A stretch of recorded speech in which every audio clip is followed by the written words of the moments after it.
Strategi pembelajaran aktif untuk sejarah kebudayaan Islam secara kelompok. Oke baik, Assalamualaikum warahmatullahi wabarakatuh. Sebelumnya izinkan saya memperkenalkan diri, nama saya Muhammad Rasyad. Saya di sini akan menjelaskan tentang pengertian strategi pembelajaran aktif.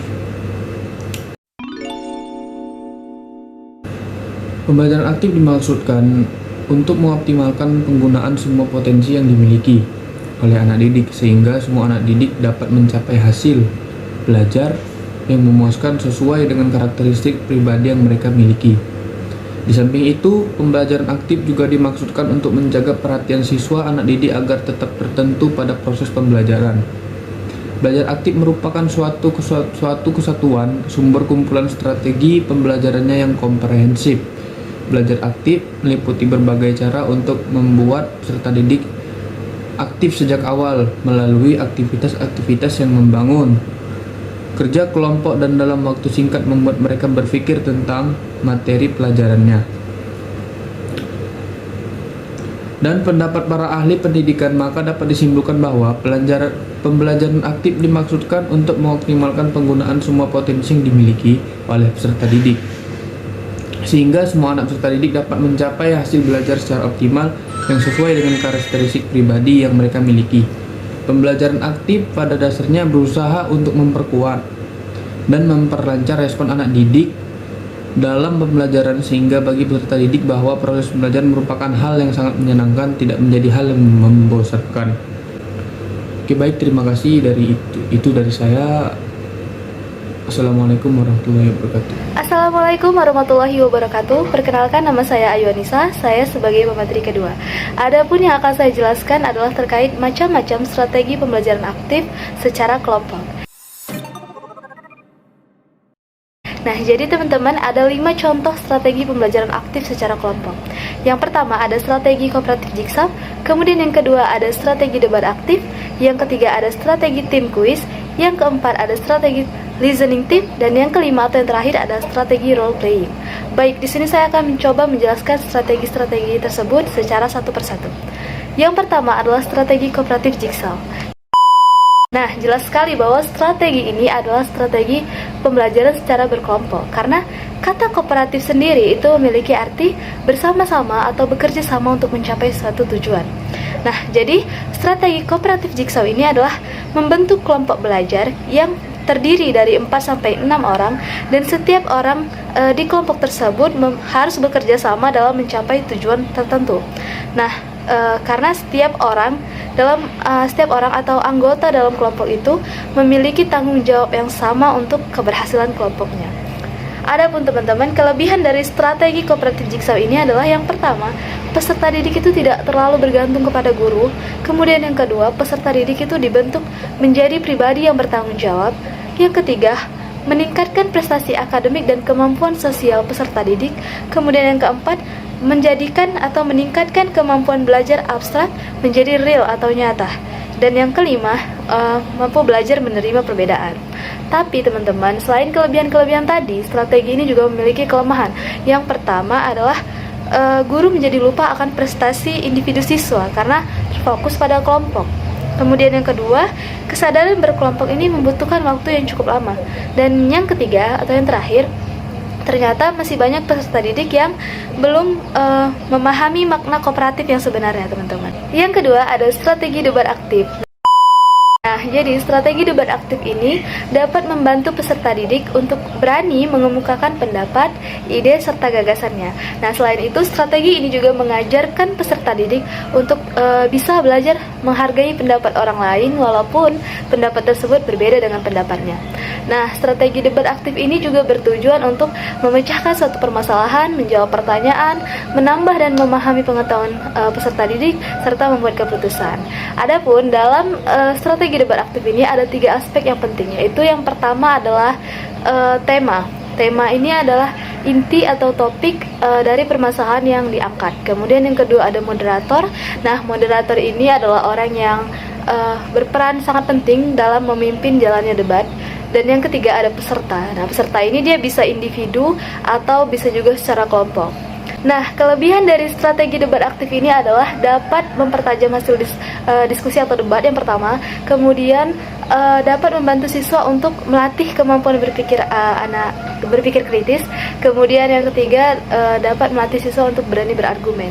Adapun kelemahan dari strategi debat aktif ini adalah jika durasi atau waktu dari pelaksanaan debat ini terlalu lama, itu dikhawatirkan dapat membuat peserta didik merasa bosan. Kemudian dapat berpeluang juga menyebabkan pembicaraan yang menyimpang atau keluar dari tema. Kemudian strategi yang ketiga adalah strategi tim kuis. Nah, jadi strategi ini adalah strategi yang dapat meningkatkan kerjasama tim dan tanggung jawab peserta didik untuk apa yang mereka pelajari dengan menggunakan cara yang menyenangkan atau tidak menakutkan, yaitu dalam bentuk kuis atau tebak-tebakan. Kemudian selanjutnya ada strategi listening team. Nah, jadi strategi listening team ini digunakan untuk memperoleh pemahaman atau hakikat suatu konsep atau prinsip atau keterampilan tertentu melalui proses kegiatan atau latihan yang melibatkan indera pendengaran. Jadi strategi ini juga dapat melatih siswa untuk fokus dan konsentrasi terhadap materi pelajaran yang dipelajari dengan menggunakan metode ceramah. Dan strategi ini juga menuntut siswa atau peserta didik untuk aktif dan berpartisipasi dalam kegiatan pembelajaran. Kemudian yang kelima atau yang terakhir adalah strategi role playing atau bermain peran. Nah, jadi strategi role playing ini adalah cara penguasaan bahan-bahan pelajaran melalui pengembangan imajinasi dan penghayatan siswa yang di dalamnya terdapat aturan, tujuan, dan unsur senang dalam melakukan proses belajar mengajar. Mungkin sekian yang dapat saya sampaikan, lebih dan kurangnya saya mohon maaf. Wabillahi taufiq wal hidayah. Wassalamualaikum warahmatullahi wabarakatuh. Assalamualaikum warahmatullahi wabarakatuh. Saya Sela Fahradila. Di sini saya akan menjelaskan mengenai implementasi strategi pembelajaran aktif secara kelompok untuk SKI. Pertama, saya akan menjelaskan mengenai implementasi strategi pembelajaran kooperatif Jigsaw. Adapun langkah-langkah yang dapat ditempuh dalam menerapkan strategi ini yaitu pendidik menyampaikan tujuan pembelajaran. Yang kedua, pendidik membentuk kelompok-kelompok asal yang berisi 4-6 orang yang memiliki kemampuan berpikir yang berbeda-beda. Yang ketiga, dibentuk lagi lah kelompok ahli yang memiliki kemampuan yang sama dan materi yang sama. Yang keempat, kelompok ahli dikembalikan lagi, kemudian memaparkan materi SKI. Yang kelima, setiap kelompok asal mendiskusikan materi yang telah dipaparkan. Yang keenam, pendidik memberikan review terhadap apa yang telah didiskusikan oleh para peserta didik. Kemudian implementasi strategi tim kuis. Adapun langkah-langkah yang dapat diterapkan dalam implementasi strategi ini yaitu pendidik memilih topik yang dapat dibagi menjadi 3 segmen.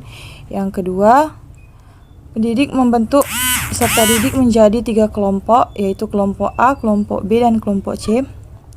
Yang ketiga, pendidik menyampaikan format pembelajaran yang akan digunakan dan memberikan batas waktu presentasi. Yang keempat, presentasi.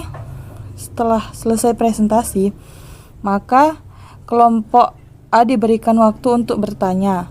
Apabila kelompok B tidak bisa menjawab, maka pertanyaan tersebut dilempar kepada kelompok C. Kemudian bergantian dengan kelompok B yang bertanya. Apabila kelompok A tidak bisa menjawab, maka dilempar lagi kepada kelompok C. Begitu juga seterusnya. Yang terakhir, pendidik menyampaikan mengenai pembelajaran yang berlangsung dan memberi tanggapan mengenai jawaban-jawaban yang telah diberikan oleh peserta didik yang keliru. Yang ketiga, implementasi strategi listening team. Nah, adapun langkah-langkah yang dapat ditempuh pada implementasi strategi ini yaitu pertama, pendidik membagi peserta didik menjadi 4 kelompok dengan tugas yang berbeda-beda, yaitu sebagai penanya, pendukung, penentang, dan pemberi contoh. Yang kedua, pendidik menyampaikan materi dengan metode ceramah. Kemudian setiap kelompok peserta didik diberikan waktu untuk menjalankan tugasnya masing-masing. Setelah itu, pendidik meminta setiap kelompok untuk mengumpulkan tugasnya yang telah dikerjakan. Yang terakhir, pendidik memberikan uraian secara singkat. Sekian penjelasan dari saya. Lebih dan kurang saya mohon maaf. Wassalamualaikum warahmatullahi wabarakatuh.